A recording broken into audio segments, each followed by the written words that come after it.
all have a story. Some of our stories are happy, some are sad, some are inspiring.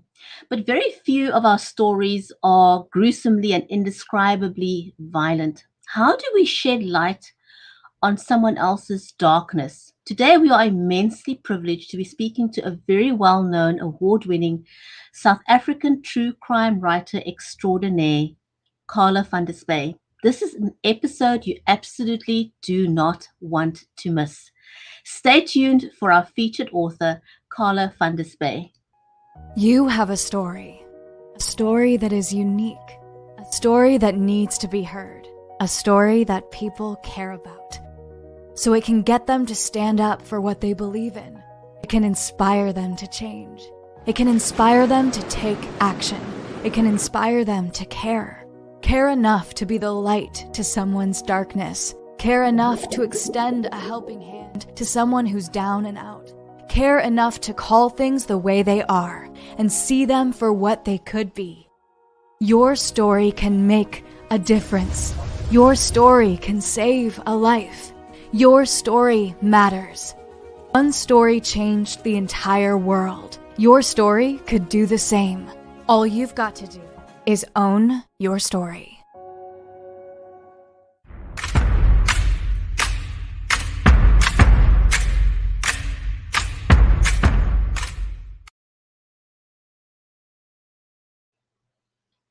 If you're just joining us, welcome to Books with Brigetti. I am your host, Brigetti Limbanda from Cape Town in South Africa, and this live stream is made possible by StreamYard and BeLive Media. A special warm welcome to you, the audience. This is an audience-centric show, and we are monitoring the comments, so please feel free to say hello, ask a question or two. That's okay. If you're brand new to the show, if you're watching us for the first time, do type new in the comments. So if I see new, then I will give you a shout out and say welcome. Our amazing author for today is Carla van der Spuy. She has a degree in fine arts, but has been a journalist and writer for a whopping 48 years. Like many of others, she has needed to pivot and now runs a Zoom online writing school. Who doesn't know Zoom, right? It's our new best friend. Carla is a multi-award winning author and writes stories about health and crime. She gives a voice to people whose stories we don't normally hear, such as violent criminals or women who've committed murder. She's particularly interested in why things went so terribly wrong in these people's lives. She's authored 9 books, mostly true crime stories, many of which are bestsellers. And recently she also wrote a children's book called Poppedonsie, which is in Afrikaans. She's also currently involved in a project to provide reading books to prisoners. And her latest crime book titles are Love Behind Bars, which is Liefde, agter tralies in Afrikaans, and Gangster, which is, you understand that word in both English and Afrikaans. So with that, let's not waste any more time. I want to get Carla to come and join me on screen.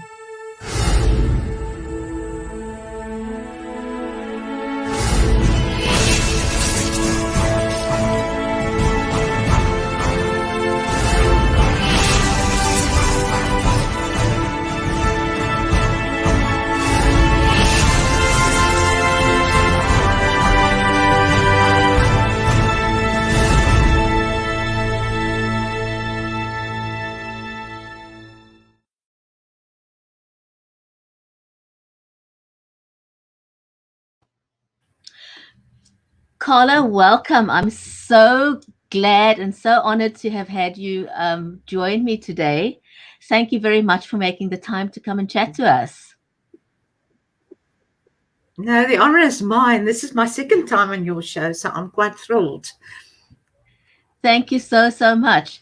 Carla, I want to start out by asking, what is it that got you interested in becoming an author in the first place? Like, we all have a story to tell, but not all of us become authors or journalists.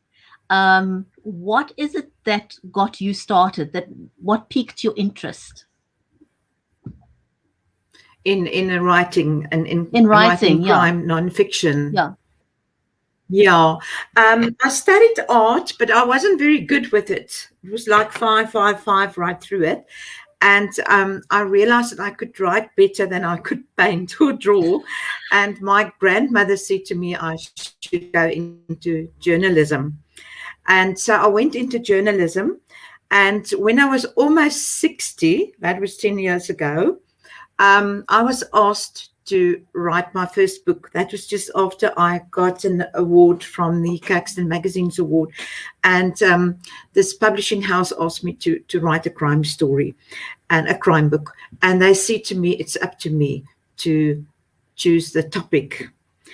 And just before that, I actually did an article for a women's magazine called Men's of Monster, Man or Monster.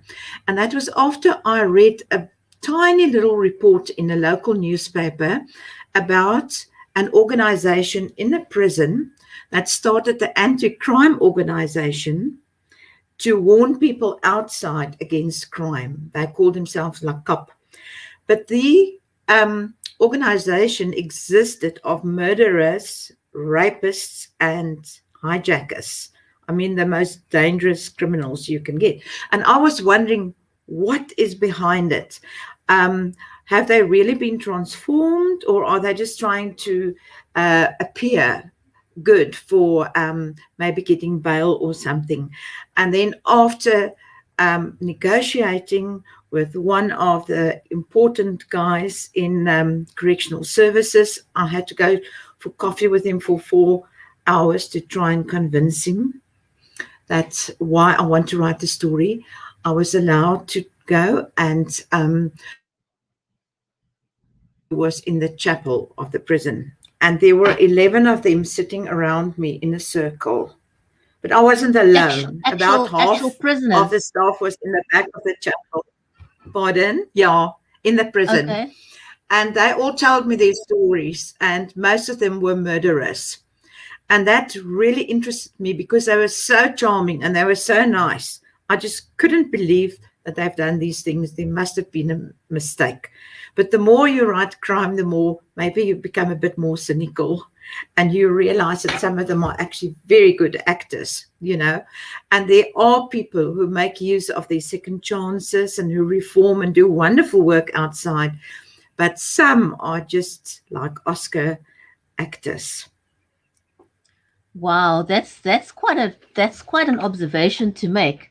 You know, and how do you learn to even tell the difference between them? You know, how do you know that it's not just very good acting? Because you know, you look at people who act in real life. They can cry crocodile tears, and it can appear real. But how do you tell the difference? It's actually very difficult because, you know, when you start out, you believe everything and you feel so sorry for everyone and all. But what I noticed is what was a giveaway to me is when they started to cry, were they feeling sorry for their victims or for themselves, you know? And that was very noticeable. They would say, oh, it's so terrible here in prison, I have to get out. Or they'd say, I feel terrible about the victims, that type of thing. And so that is actually a way, but it's very difficult. What I found is that, look, authors don't make a lot of money. People don't realize it, but you don't make a lot of money. And usually, and what I do is I always let them read the chapter, if possible, if they're not in prison, that I've written about them, and ask them whether it's okay. Is there anything they feel uncomfortable with? Is there anything I should change, or are they happy? And then 99% of the time they're happy.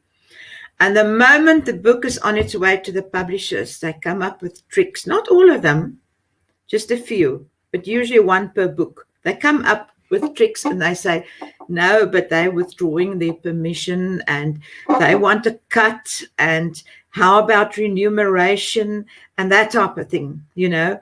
And then they've been so nice to you and they knew exactly what they were into and what was going to happen, what you were going to write about them.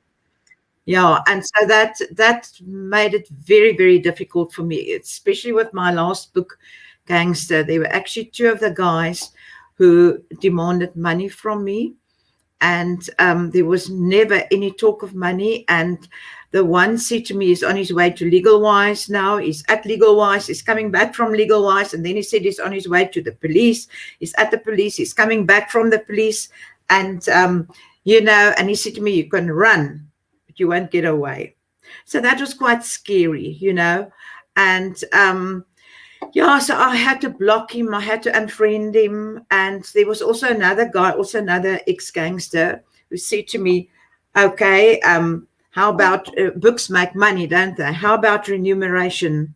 So I explained to him that the money that authors get is less than a mine worker's salary, if they're lucky, And I can, for instance, there's a couple I know, they took a year off to write a book, both well-known journalists. The lady made 12,000 rand in that year with royalties, and her husband made 15,000 rand. Now these gangsters want a cut of your hard-earned money, and they become quite demanding, and you actually feel quite threatened by them. But not all of them. Some of them are really, really rehabilitated, and they're so happy that you're sharing their story. And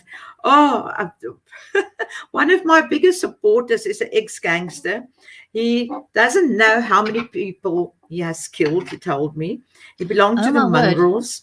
He was a leader in the 28s. And since I've told his story is also in the book Gangster. He's sharing it on Facebook almost every day, and you must read this book, and and you think the whole book is just about him. And he also asked me, when is the book going to appear? Because I'm being bombarded by people who want me to sign the book. So that was actually quite interesting, So tell me, just looking at gangs, why do people get involved with gangsterism? What is the hold, and how do they get out? Is there an out? Once you're in, can you get out? Yeah, you can get out. Look, there are many gangs, and they're more and more and more. They're just increasing. And in some townships, you'll have a gang in every street, opposing gangs. And it's very easy to get in because they have a kind of a glamorous image. The gangsters have these smart cars, and they have these impressive funerals with shots being shot, and sometimes a coffin that's turning around, very sort of ostentatious. And the gangsters have the expensive stuff, and then the young people who grow up in poverty think, well, this is a way to go, and they join the gangs, and some are as young as 6 or 12 years old. There are lots of myths about gangs. You can get out of a gang, but if you join an opposition gang, you're in trouble. If you get out of a gang and you do good work in the community, and you just stay out, starting a that's okay. You stay out.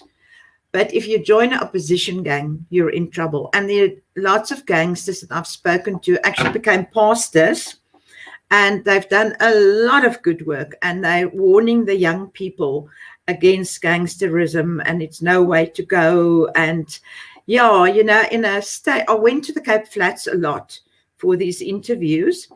And at a stage, I thought there are only two jobs on the Cape Flats. The one is a gangster and the one is pastor, because some gangsters become pastors.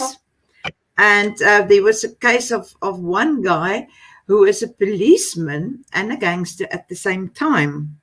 And he was an excellent police gangster. And he now is a pastor. But it might sound strange to you, but you do have your favorite gangsters, and mine is Ricardo and Schuster, and he's in Mitchell's Plain. And he's been out for a long time, and he's got a church there, and he's got a nursery school there, and he's so involved with the community, and just a very sort of peaceful type of guy, and he has been forgiven by his victims during a house robbery. He actually robbed a minister of religion, and or a pastor. And while he was robbing him, he's a visitekaartjie, this your name card, the card with your, what you call it in English, my brain is freezing now on the card. This card with your name, your address, and your job and everything on, fell out of his pocket, out of the victim's pocket, and he picked it up, and he said, "Are you really a pastor?" He said, "Yes." And he said, out of the blue, "Pray for me." And this guy later on became one of his best friends, and he went to his church and he preached there, and they became best friends, and he was completely forgiven. So there's a lot of forgiveness. I also spoke to a lady gangster, which to me was very interesting. There's a place called Camp Joy, where gangsters are rehabilitated. And they have a very high success rate. And I asked the guy there, Pastoor Engel, whether he's got a lady gangster for me, because there are few of them, very few of them. And I spoke to this lady, Charmaine, and she's really got an inspirational story. She was alone as a kid. She didn't really have parents or anyone to care for her. And when she joined the gang, she belonged. She was one of a group. And the guys looked after her. And she actually said, God sent them to her as brothers. That's how she felt at the time. Then she went to prison, and she decided to change her life completely. And now she's a social worker in the same area where she operated as a gangster. So that's amazing, but they respect her, and That is an amazing story. Do you have a favorite section, a part out? Do you have the book with you? Gangster? Do I have a what? Do you have a copy of the book there? Of a Gangster is only in Afrikaans. Okay. I forgot you don't have that in an English translation. Yes. Yeah, but, the last two books that I've written for English were only in Afrikaans. My books that I wrote for Lapa, my crime books, have all been translated into English, fortunately. But what's interesting is that the Afrikaans books sell more than the English books. The Afrikaans readers are very loyal, and they're looking for a book in their own language. And there are, if you go into a place like Bargain Books, there are thousands of English books to choose from. So why should they choose your book, But, few Afrikaans books. So they prefer to buy the book in their own language.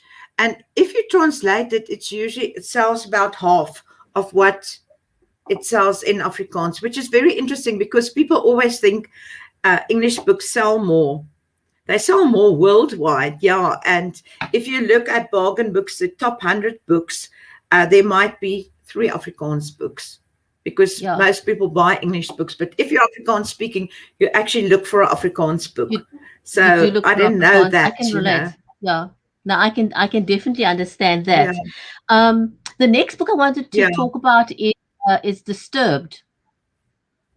That's an interesting. Yes, Disturbed. Yeah, it's a very interesting one that because you often wonder why.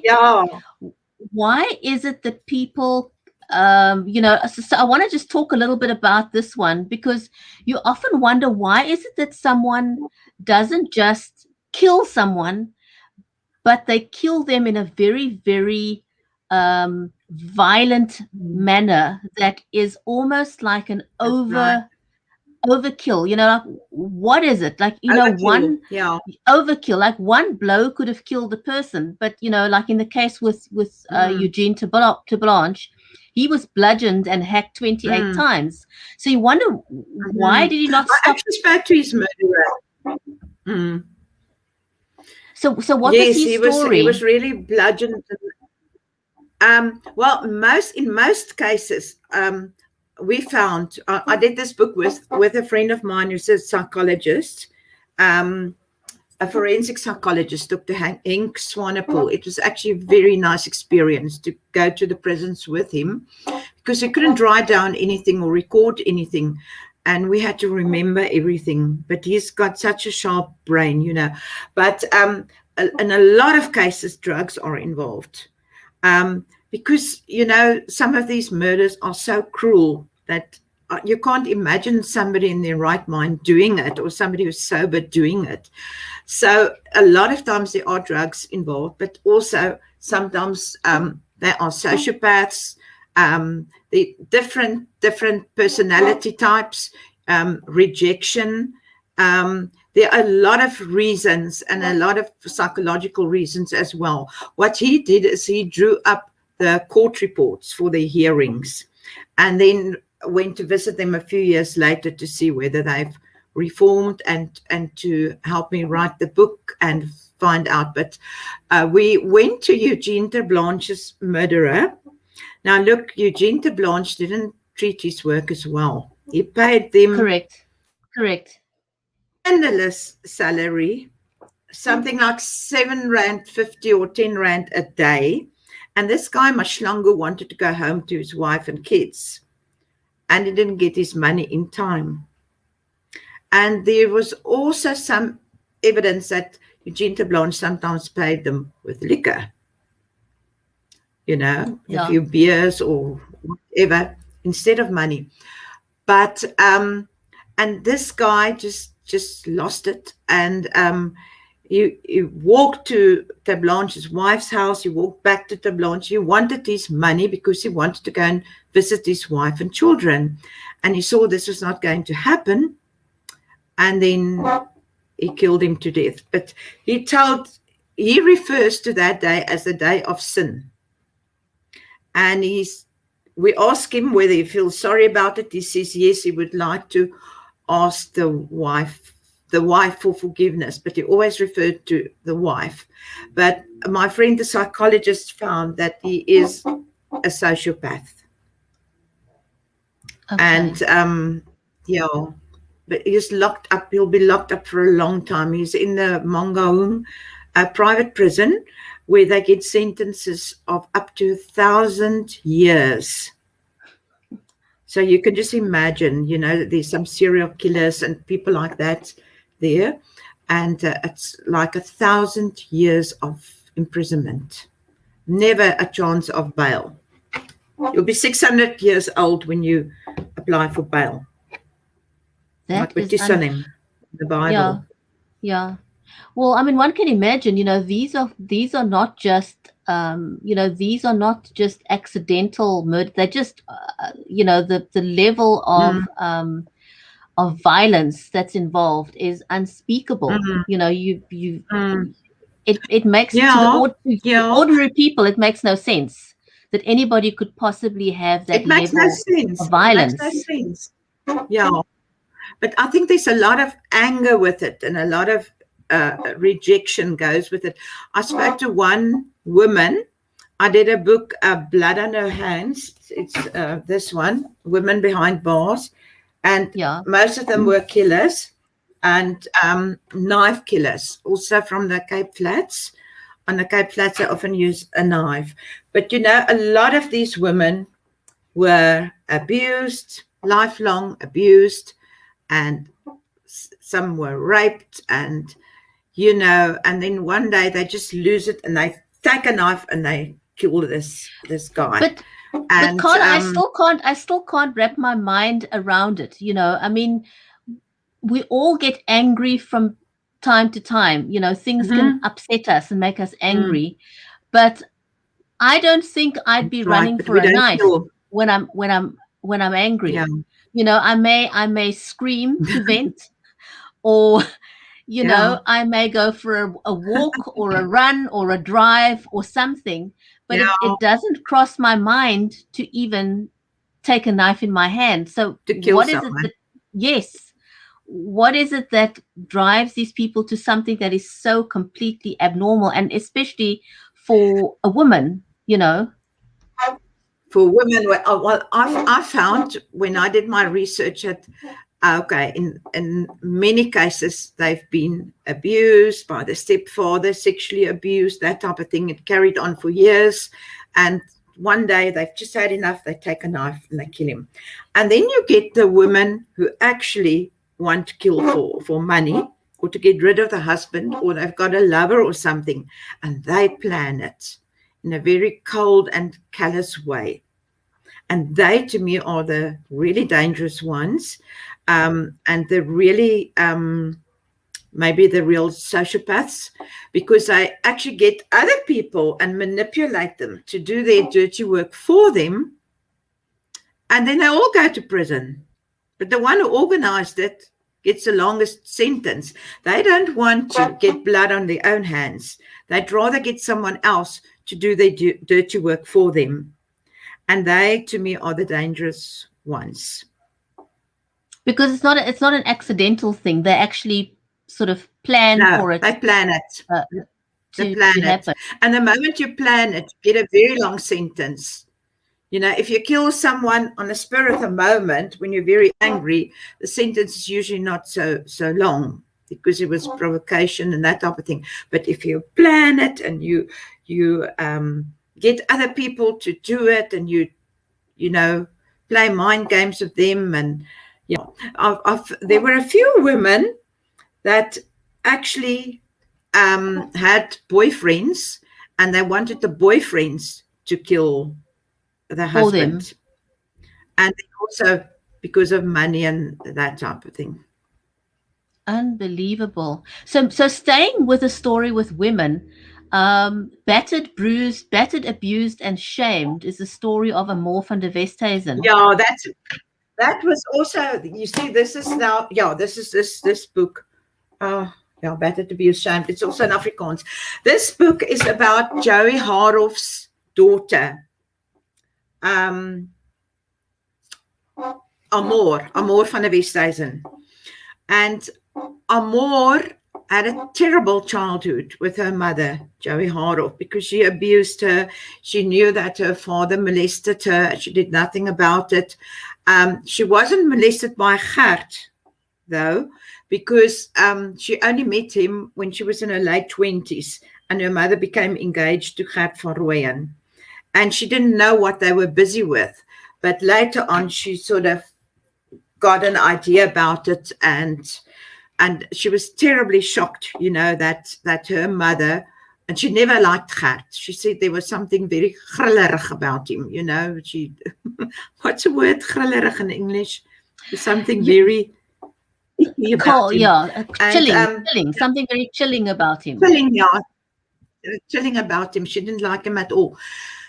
But she had a terrible childhood, and I said to her, and she read this book, Blood on Her Hands, Women Behind Bars. She actually read that book before I interviewed her for the book. And she said to me, she could have been one of those women, because she had the perfect profile of being, you know, ignored and being beaten and being molested and no love and all that, because that's a profile of these women. And she could have, and she almost killed one of her co-students because she had a lot of anger in her. She threw her down the stairs, and the ambulance had to come and fetch her. And but she worked on it. She worked so hard on it, and she studied, and she went for therapy. And in the end, it is a choice. And she made the choice to turn her life around, or to not become like her mother. Very, very strong woman. That's something people tend to forget. That whatever has happened in our lives, whatever happens, we still have a choice. We can still choose to be different, despite our upbringing. You know, people always say, you know, I am the way I am because of, you know, and I find it's typical in a narcissistic relationship, you know, blaming. People will say, you know, I am this way because of my husband, because of my father, because of my mother. You know, it's you Mm. always have a choice. You can choose to be different. You always do. You always have a choice. And with these gangsters too. I mean, to get out of prison, and you used to belong to a gang, you had a lot of money, you had a lot of bling, you had a lot of cars, everything. And now you become a pastor or a community worker and you've got nothing. It takes a lot of guts to turn your life around. But yes, you always have a choice. I was, just thinking of the story with Amor and Gert van Mm, Rooyen being a pedophile. I mm, worked with someone mm, many years ago, and a nice guy for all intents and purposes. He was a very well mm. known person, and just a couple of Yeah. years ago, maybe 10 years ago, we were absolutely horrified and shocked that he was arrested for being a pedophile. I mean, I was shocked Mm, to my core. I had chills down my spine. I thought, I used to yes. eat with this man. I know this man. I worked with this man. How did that Yes. happen? You know? You see that's they are such they have to be charismatic. They have to be charming to get their victims. And it's usually they are very nice people. And but you don't see the dark side. My husband actually had a friend that he's been friends with for 30 years. And my gut feeling or my sixth sense or whatever, I just never liked the guy.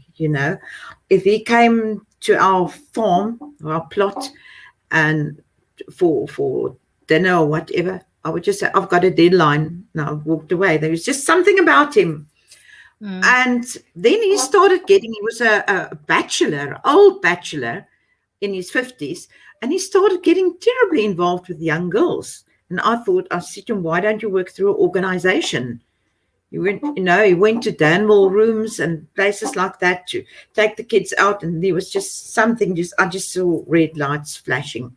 And one day I said out of the blue to my husband, this guy is a pedophile and he's going to sit with his Jack in jail. And my husband said to me, but you can't say that. There's no proof. A week later, he was arrested. You must, I think if you've got children, small children, grandchildren, you must always trust your gut feeling. Um, I've always found if someone is too charming, run.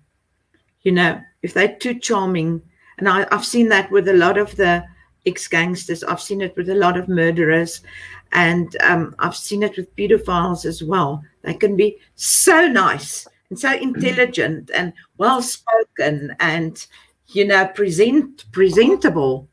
And then they've got this terrible dark Dark side that side. they hide away. Mm. Un Unbelievable. Unbelievable.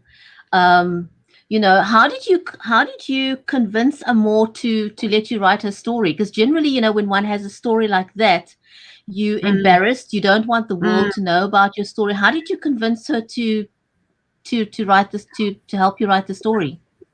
Amor, Amor. Yes. Yeah, that was interesting. Look, Amor, Huisgenoot, You magazine did stories about her, but they didn't use her real name. And then at the stage, she said she's ready to use her real name. And the reporter from Huisgenoot, she knew that I was writing this type of stories. And she contacted me and she said to me, don't you want to write a book about Amor?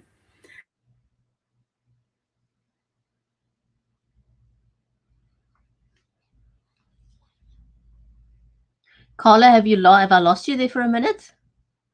Just wondering whether we've got internet. For the day and to speak to her.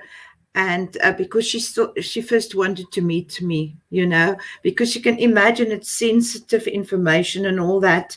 And Sure. so we met, and then she said, no, she feels at ease with me, and I can write the book. And I also promised her every single chapter will be sent to her, and I'll make sure that she feels comfortable with it because it's going into the world. And she was actually very open about everything. She told me things that I never thought. she would say, but it was part of her healing, like journal therapy almost. It was part of her healing to tell the story. And then just before the books went to the printer, she suddenly felt she didn't want to carry on with it.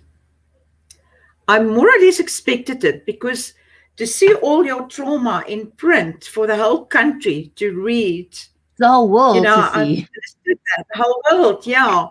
And so I said to her, I kept my cool. Oh, I was very upset because I worked on this for months and months, but I kept my cool, and I said to her, okay, I understand, but just sleep over it and tell me. Next morning she phoned me, she said, no, she wants to go on. What a relief, But I can imagine. in the end, that book, it was such a relief. But in the end, the book meant so much to her and to other women. Her inbox was inundated with women who had the same experience and who could relate to her. And she became almost like a model for them. If she can do it, we can do it, that type of thing. And how did she do it? And she did a lot of motivational talks all over the country, and she was invited to TV shows to talk, and she was very open about it. In the beginning, she cried a lot, but later on, she became stronger and stronger, and now she helps people. She says if a woman comes into her business, she can immediately see whether she's been molested. She just knows, So in the end, it was a very, very good thing for her. It's very interesting that, that you say that. I interviewed a lady who wrote about her story. Her father shot and killed her mother. And then 2 months after he shot and killed her, he married her aunt. And she was an only child. She was an only child, and the gun that was used to kill her mother with, they couldn't find it. But she knew that it was her father, because growing up, she said her father always had a gun on his hip. She doesn't ever recall her father without this gun. He always had the gun on his hip. And when her mom died, that gun disappeared. So she knew it was him. It could be no one else. And so she got him arrested. He got convicted and he got jail time, and he subsequently died. But, it was a very painful story when your father kills your mother, and then the only person you have left is the person that killed somebody that you loved. It's very chilling. Exactly. And then for him to have married her aunt, when she first told me a story, I just had chills in my spine. I thought, how is this possible? It's terrible. She eventually worked through the emotions, and she wrote a story, and she said, she was also feeling very vulnerable about revealing such intimate details about her life. But she said she was shocked and surprised that other people came and said, this happened to me as well. You can't imagine that other people can relate to your story, but there were others. That was insane. Yeah. She actually helped others. There was this one story too. This guy wouldn't talk to me, but he was in the medical profession, and he had someone kill his wife. He went to prison for a long, long time. He came out and he married a woman who hired someone to kill her husband. Oh my word. So they both sat for murder, but getting so the people in prison told me they're both sleeping with a knife under their pillow. Can you imagine? Oh my word, what a way to live. His wife, she killed her husband. They're married to each other. Yeah, I would sleep with my eyes open. I cannot imagine sort of constantly having to watch your back, Yeah. But possibly they understand each other. Maybe they've got understanding for each other. I don't know. No, thank you. That's just a little bit too much for me. I don't think I could deal with that, you know. And Sounds what like about, a fiction story. I know. It's like, is that for real? Is it even possible to be real? So talking about that sort of situation where you're sleeping with a knife Yeah, underneath your but you know, pillow. they always say, yeah, but no, they always say fact is stranger than fiction. And it really is, because some of the stories I've heard, you cannot, you cannot you can't imagine things like that, you know. Truth is really No, stranger than fiction. And these guys sit in front of you and they tell you what they've done, and you have to keep a straight face, a poker face, you know, and not say, oh, ooh, ooh, you know. You just not have to react, sit there not and take react your to it. notes. No, Unbelievable. So that leads me right into your book, where people actually fall in love in prison. You know, I mean, Mm, stories where people, yeah. how does it happen that somebody who is a murderer, and sometimes a violent murderer, how is it that women could Mm. possibly fall in love with these men? You know, like, is there an explanation for that? Yes, you know, there's a lot of reasons for that. Um, some women want to be the savior. You know, this poor guy's in prison now. She's going to save him. She might be a social worker. She might be a family member of a relative or whatever. Some women do it because they've got a very bad self image. And some women do it because they're used to this type of guy. They're used to the bad boys. Their father or their brother or their ex might have been in prison. So it's not really that horrifying to them. And then they've got a description that they call hybristophilia, where people are actually sexually attracted to, say, serial killers. So it's an The it's an cooler actual they are, illness. It's an illness. yes, yes. I spoke to a sexologist and a psychologist about this 2 weeks ago. Yes, they feel sexually attracted to this type of guy. Um, in America, you get this phenomenon that you call serial killer groupies, and when the serial killer goes to court, they're there, and they write to him, and they want to marry him. You know, they're in Goodness. love with him, and it's just amazing.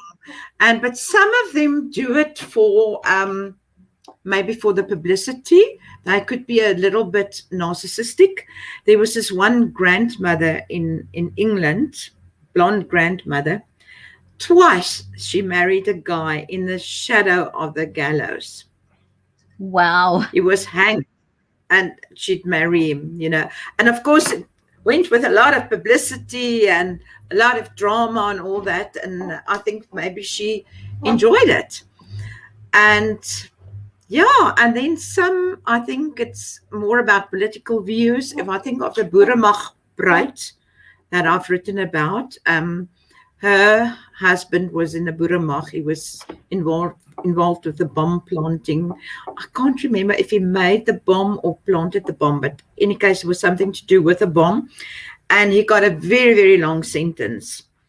And she was actually introduced to him while he was in prison by a mutual friend, because he wanted to um, meet young people and correspond with them. And she thought, well, why should she go? He's married and all that. But he wasn't married, he was divorced. But she went then, and then she says they immediately they had the same political views. And I think a lot of that is based on that. And they even had a baby, which was approved of through modern technology, maybe artificial insemination, I don't know. But they even had a baby. And yeah, so that you also find, and then they get married in prison. and they can only invite a few people.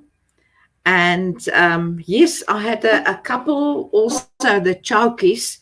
Um, he was in for hijacking, he killed someone, and she was in for murder. And but he, when he saw her at the uh, um, what you call it, the university graduation ceremony in prison, he immediately fell in love with her. She's very glamorous, long hair extensions, high heels, that type of thing. Immediately fell in love with her. And he studied law, and he tried to look for gaps in the court case, and he actually got her out. And she was found Wow. not guilty. But while in prison, they got married, and she was actually handcuffed. Can you imagine a bride with a veil and everything, handcuffed? She was taken from the women's prison to the male prison. They said their vows, and beautifully dressed. Everything, it looked like it was on a wine farm. If you didn't know it was prison. And I think when they exchanged rings, the cuffs were taken off. Quite dramatic. But yeah, you find that. Unbelievable. You can't wrap your head around how that could You happen. can't. It's I Yes. mean you really Yes. have you really So have no prospect of a normal life. So why would you even do it? no normal life, especially if the guy got life. When I went to Mangaung prison to talk to Eugene de Blanche, Siskiller, I always speak to the warders because they're usually very friendly, and it's nice to talk to them.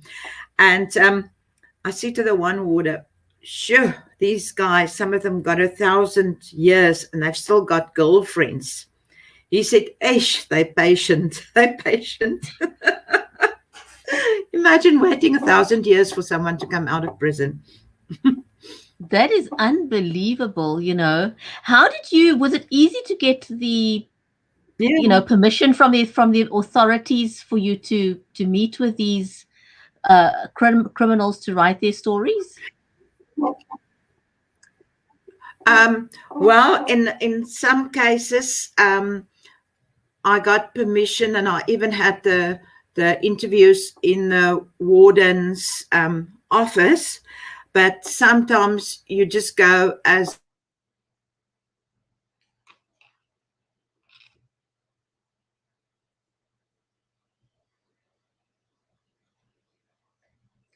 I think we've lost the connection there for just a second. Hopefully it'll come back in a minute, and it won't be too long. So just give it a second. Hopefully, um, let's see if we can refresh the connection somehow.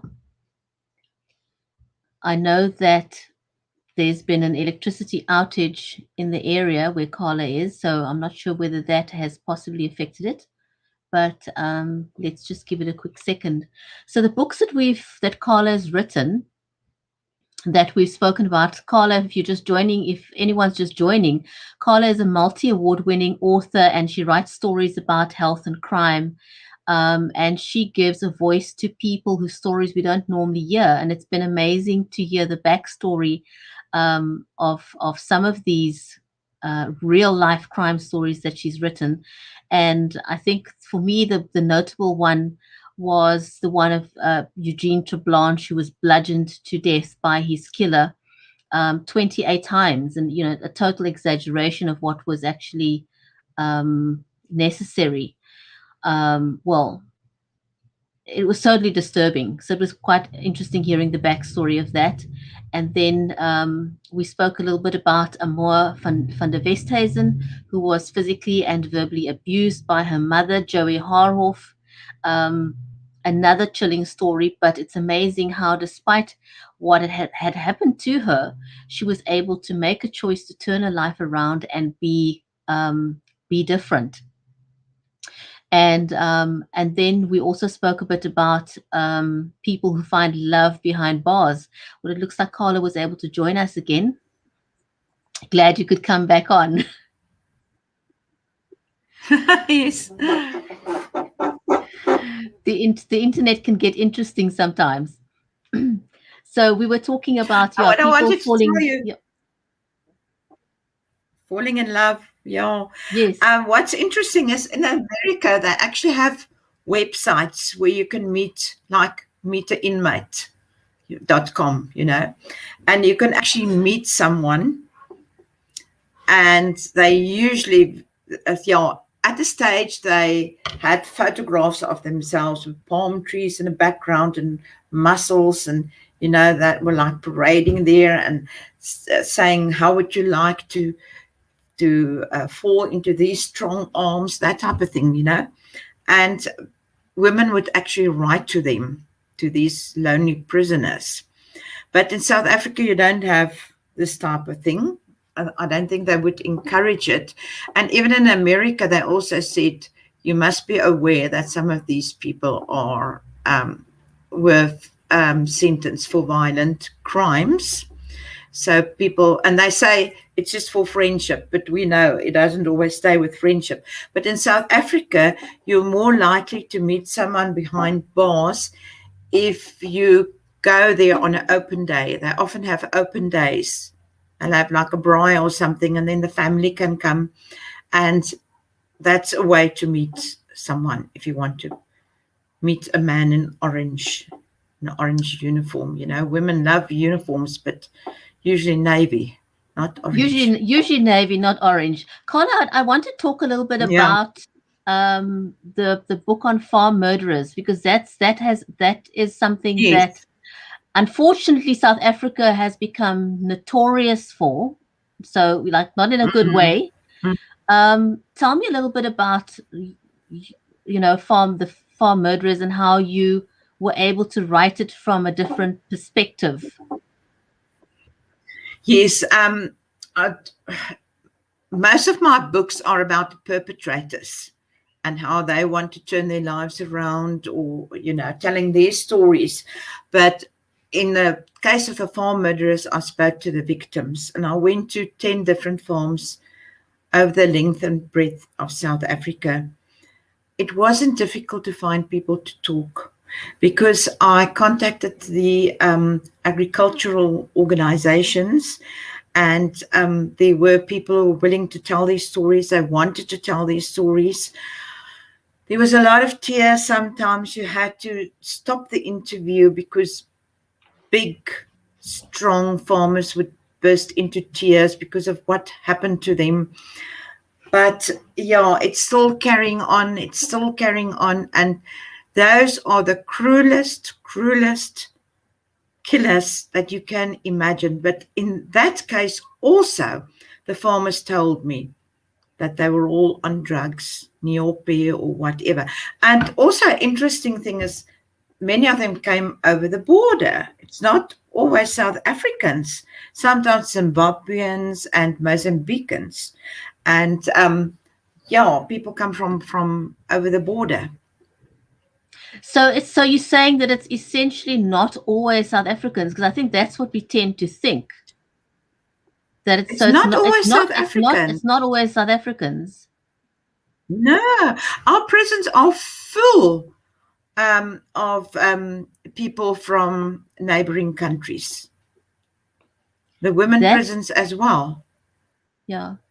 What was one of the stories about the farm murderers that stood out for you? Oh, that guy was shot in the head 5 or 6 times. He was shot in the head. They thought he was dead, and they threw him under a rubbish heap, and his feet were sticking out, and they went away. They thought he was dead, but he wasn't dead, because all the shots just missed him. It looked like pellet gun shots, and he actually survived it. He actually survived the murder.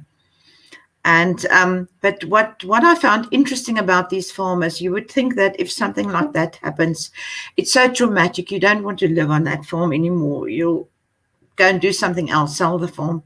Most of them stayed on the farms because it's in their blood. They want to be farmers. They want to farm, and but the trauma afterwards. And I don't think they all go for trauma counseling, because some of them, oh no, that's enough just to pray or to go to the pastor. And it's like some of the people who don't get the COVID, they say Psalm 91 will protect them. And but I've seen a lot of trauma there, a lot of tears, but they just carry on because they don't want to do anything else. And then also a lot of farmers are actually close to their farm workers. It's like a generational thing. And after a farm attack, the workers will ask the farmer, what's going to become of us? If you move away, what's going to become of us? And so they feel a sense of obligation almost to continue. Also, and then also sometimes the farm workers are also killed in the attacks, and that is traumatic to the farmer. This one lady farmer, she had this guy who was a herd boy, and but she saw a lot of potential in him, and she wanted him to go further. She wanted him to study. He got his motor car license and all that, and they shot him. And she was then abducted in a car, and she jumped out of the car, and she survived. But the herd boy was shot, and she never got over it. She then sold the farm and went to another place. Sure, just so much trauma. So if they're in the way, they get shot. Carla, how Sorry, how has it affected you? I mean, how do you deal with being able to listen to all these gruesome stories?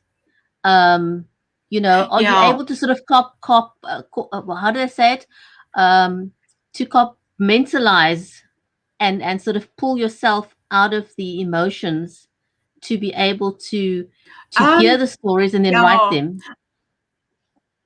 What I try and do is I lead a very balanced life. I eat healthy, I exercise. I'm also water aerobics instructor, and I watch Turkish telenovelas. I'm absolutely addicted to that. I also read, I do book reviews. So I, enjoy my life, and I'm quite sociable and all that. And I've got 2 friends who happen to be psychologists. So anytime I can talk to them. The one, I can talk to them anytime. And I don't sort of bottle up things, but I must say sometimes you get nightmares. And sometimes you'll be in the gym and someone will come in and look like the hijacker you spoke to 2 years ago in prison. And you wonder what he's doing there, And I'm just very glad that I don't live near the Cape Flats after this Gangster book. But most of them are, like Facebook friends with me, and we keep up. We sort of keep in touch with each other, and most of them have really rehabilitated very well, and I support them in what they're doing. But yes, there's always a few characters that are a bit dodgy. Yeah. It's I think it's not great when you live with having to look over your shoulder all the time. But have you actually made some of these? But I think you also said earlier that you've made friends with some of these gangsters that you've written about. I've actually become quite friendly with some of them. But then they are really the guys who've been out for a long time, who've been doing good work.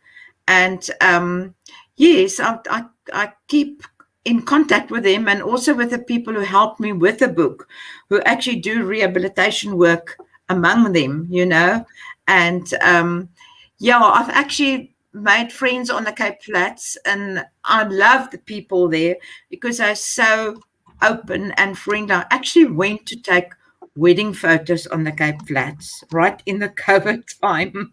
And it was quite an experience, you know. And yeah, but yeah, I keep contact with him and they keep contact with me. And yeah, it's nice to hear a success story. Oh, Yeah. yes, and you also asked me about affecting me emotionally.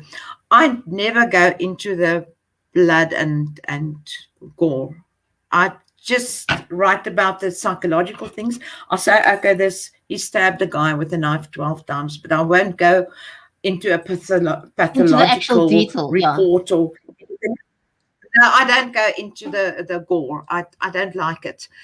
To me, it's bad enough just to say he killed him or he slit his throat or he stabbed him so many times. I'm not going to count the blood clots under my shoes, you know. Yeah. Yeah.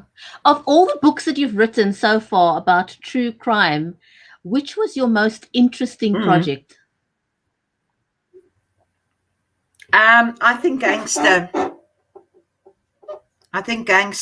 Because yeah, to get into their heads, to find out why they became gangsters, to find out how they got out of it, you know. I found it. I think people are fascinated by gangsters, but there's so many what you call it, myths about them, and but I found some very, very interesting stories. There's one guy, he's also a pastor now. He killed his twin brother. So you can just imagine that mother. Her one son has been murdered by the other son, you know, but the mother has forgiven him because she said she doesn't want to lose two sons. And he actually married his drug lord. The lady was one of the biggest drug lord ladies, or whatever you call it, on the Cape Flats. She owned 10 cars. And they became a senior pastor couple on the Cape Flats, and they've only been doing good work. Wow, that's amazing. So I've got a question here from one of the listeners who asks, how has these experiences changed your view about the world? How it's changed my view, definitely. Actually, life is unfair. If you see where these people come from, they don't have a chance. And the big thing is fatherless families. That's one of the biggest causes of gangsterism and crime. These boys grow up without fathers. They don't know where their fathers are. They've been brought up by the mother who has to work from daylight till dark, or the grandmother. And then they want to become macho and they join a gang, and yeah, then it's tickets with their lives, you know. So yeah, life is, I think we should become more involved. I think if you want to live in South Africa, you should become involved with something. And I think there's a lot of work to be done on, for instance, the Cape Flats. Men can go out as sort of foster fathers. You don't need a biological father. You just need a positive father figure. You need a positive, you know? a positive, someone who has got a positive influence. I think you're absolutely right about that. You know, my husband and I have spoken about this at length. You know, they ask, why are black men so angry in South Africa? You know, they were stripped of their manhood. They were separated from their families. You know, that causes a lot of anger when you're the man and then you've been ripped away from your family. The ability that you have to take care of your family has been taken away from you. You know, it's like stripping your manhood from you. And you can imagine how much anger that could possibly build up. So there's another question for you. He says, would you say that those bad characters, and I think you kind of answered it because he asked, would you say that those bad characters did not have a mentor in their life to guide them in the right direction? Most of the time, they did not have a mentor in their life. Yeah. And then they become involved with their peer groups, peer pressures. They And then seek they feel they validation. belong and they're one of a kind. Yeah. It's all about acceptance and rejection, that type of thing. Yeah, definitely. And as this one listener here is saying, society has failed them, and I think that is basically what it is. Society has failed these people. We've not helped them Yes. through the difficulties Yeah. that they were experiencing, and sometimes it's not their fault. Yeah. They fall through the cracks. Mm, mm, mm, mm, mm. But I know of people who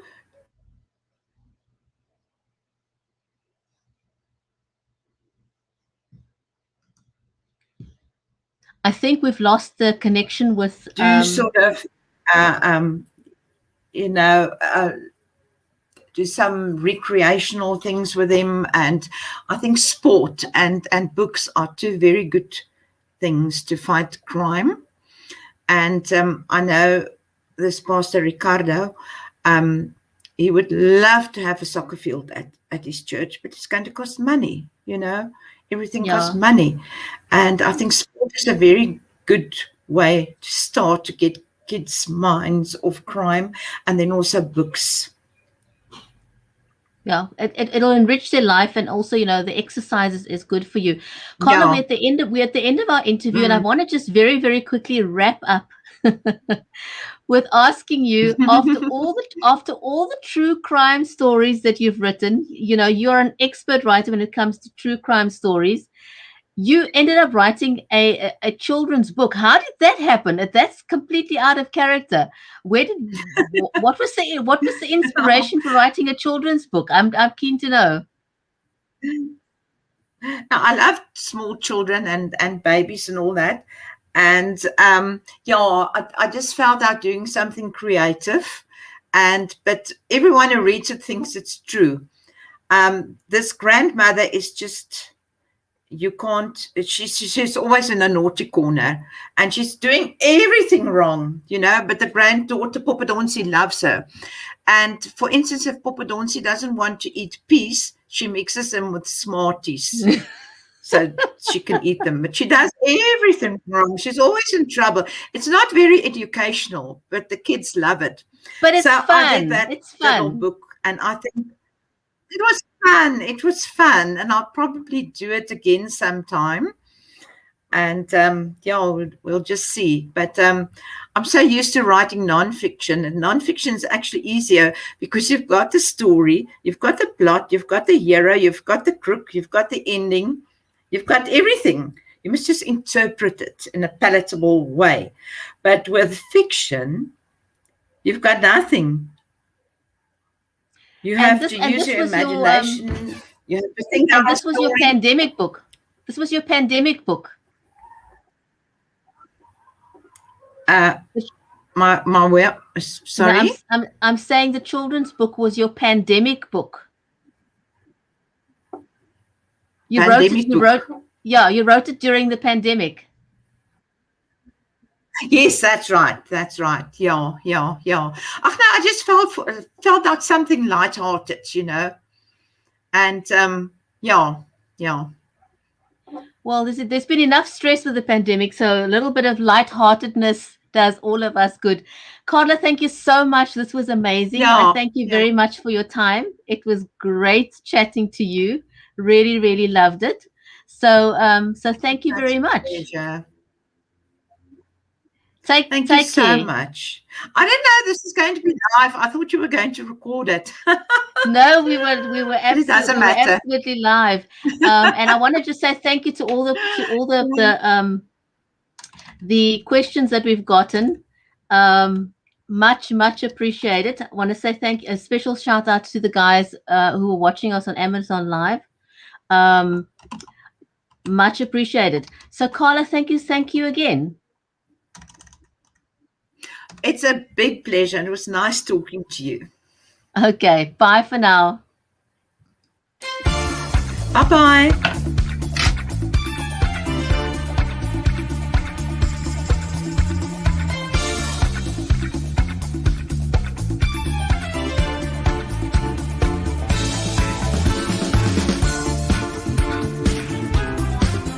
3 billion people and counting are consuming video content on their devices.